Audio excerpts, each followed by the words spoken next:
Hello everyone and welcome to class 4 of UMTYMP Algebra 1. My name is Mrs. William and I am going to be leading you through the videos for actually the next couple of weeks here as part of your algebra class. I don't have a video of myself speaking, so I added a couple of photos into our first video, and so you can see what I look like and you can get to know a little bit about my background. Hoping you all love the picture that's down in the bottom left here. Since you learned all about absolute value last week, you should always avoid negativity and always take the absolute value. So threw that in there just for fun.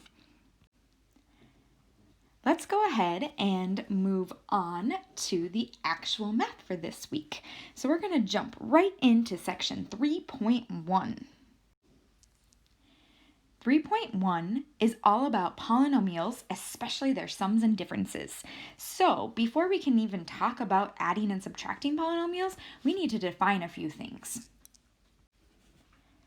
Our first term that we're going to define is a monomial. Now, I know a lot of you guys have studied vocabulary words before, and you may even recognize that root of mon or mono. Ultimately, it means one. A monomial is a term, a single term, one term, that contains variables with only whole numbers as exponents. Now, just so you're aware, terms have no addition or subtraction in them. You can have multiple variables, notice the S here on our word variables, but you cannot have a sum or difference and have it be considered a monomial. An example of a monomial is right here, 3ab squared. Notice it has multiple variables. It has a coefficient, that's the number in front, has an exponent, which is a whole number, but there's no addition or subtraction, so it's a single term, a monomial. Now, how do we determine the degree of a monomial?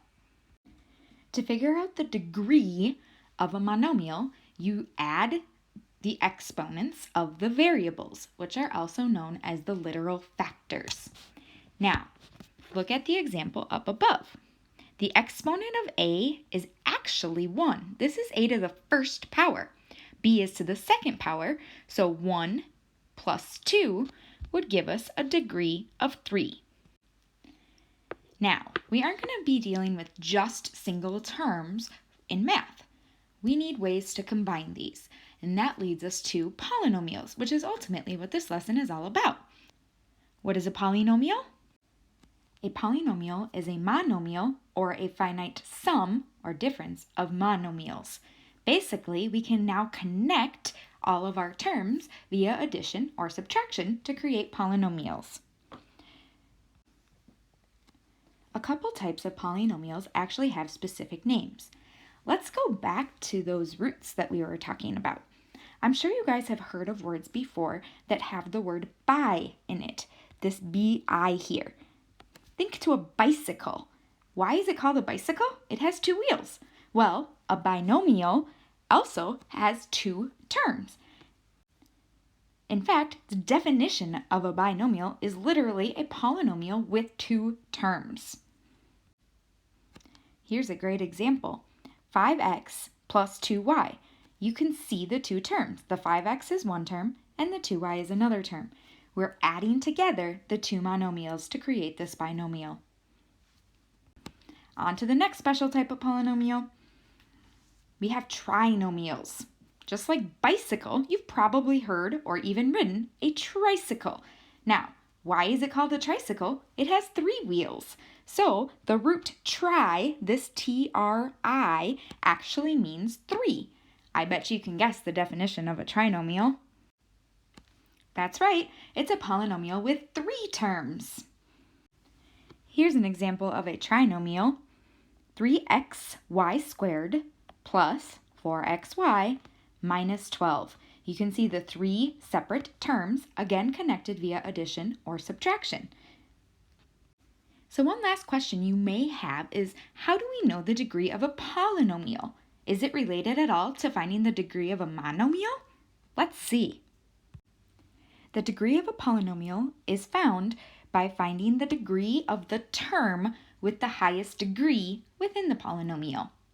Let's look back at our example of our binomial and trinomial and see if you can determine which term in each of those has the highest degree. So for our binomial, both terms actually had the same degree. They were both degree 1. Therefore, this is a degree 1 polynomial. Now, the trinomial has a term that looks very similar as our monomial term up above. In fact, the x has an exponent of 1, technically, the first power, and the y is squared, meaning it has a power of 2. If we sum these together, this term has degree 3. This one only has 2, x is to the first and y is to the first power, and this one actually is degree 0. The variable, if you put an x here, you could write it as x to the 0th power because anything to the 0 power is 1. So therefore, 12 times x to the 0 power is still 12. And we're subtracting that from our trinomial. So this term had the largest degree with degree 3. Let's go ahead and have you guys practice some of your own examples. Here's 2 polynomials for you guys, and I would love for you to classify both of these by the number of terms and also the degree. See if you can figure them out. Please pause the video until you have an answer. Then, when you start the video again, I'll share the answers with you and you can check your work. Hopefully, these are the answers you got. A is actually a binomial. We have 2 monomials, again, connected via addition, and it's degree 2. You can, again, sum the exponents from here. The x is to the first power and the y is to the first power. Together, that means that this term has degree 2, making that the largest degree for monomials in our polynomial. B is a trinomial. We have 3 separate terms, all connected with subtraction. Again, the highest term in terms of degree is degree 2. That 5x squared, that x is to the second power, making it degree 2. Nice job. We have one topic left in this section to cover, and that is how to combine like terms. Before we know how to combine like terms, we should probably figure out what even are like terms. Well, like terms have the same variables, and they have to have the exact same letters and exponents.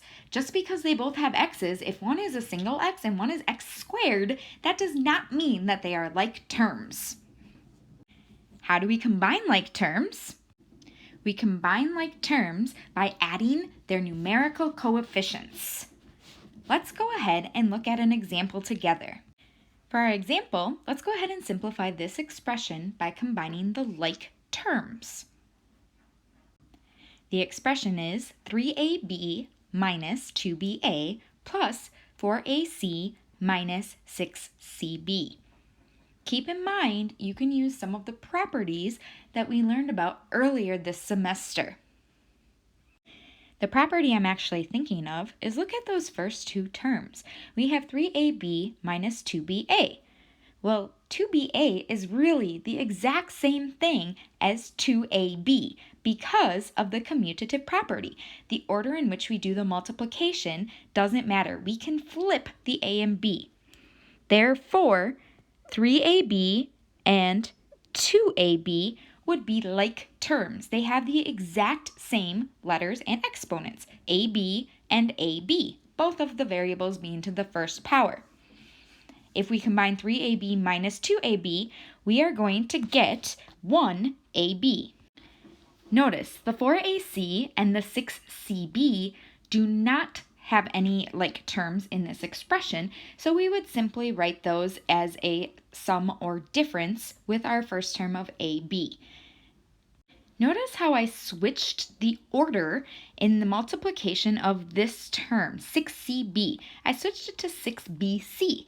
That is because we typically do things in an alphabetical, descending order when writing polynomials. Try your best to remember that when doing both your web work and your written homework. Now is your turn to practice. I'm going to give you guys a couple of examples that I want you to work on. Here's the two examples I have for you. Again, please take time to write them down in your notes and practice solving them while the video is paused. Once you have answers, restart the video and see if your answer is correct. So hopefully you had a chance to work these out. The biggest thing you need to be careful of is, of course, first of all, how you're supposed to combine the polynomials. So in our first example, it said sum. So when you find the sum, you're adding the two polynomials together. In this case, you're actually adding the two binomials together. They each have two terms. Notice the t's were like terms, so that's how I got the negative 11t. And then the negative 4 plus 9 they were both constants, so that's how I got the plus 5. So my final answer here is negative 11t plus 5. Now, make sure you're doing the order of operations on the bottom one. It says to subtract 4x squared minus 3x minus 5 from the sum of these two, this trinomial with this binomial. So I arranged them first of all, where I was adding the two polynomials together and then subtracting that first one listed. When I added the two together, I actually got this polynomial right here, negative 3x squared plus 5x minus 5. Notice I kept the polynomials in parentheses to help me keep track of my signs.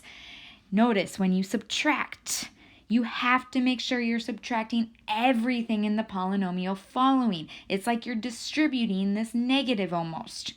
So then when I wrote out my initial sum polynomial, and then I subtracted 4x squared, I subtracted negative 3x, which is the same as adding 3x, and I subtracted negative 5, which is the same as adding 5, I could then easily combine my like terms to get my final answer. I should have gotten negative 7x squared plus 8x. Our constant terms, the negative 5 and the positive 5, will actually cancel out. And that is actually all we have for section 3.1. Thank you for watching.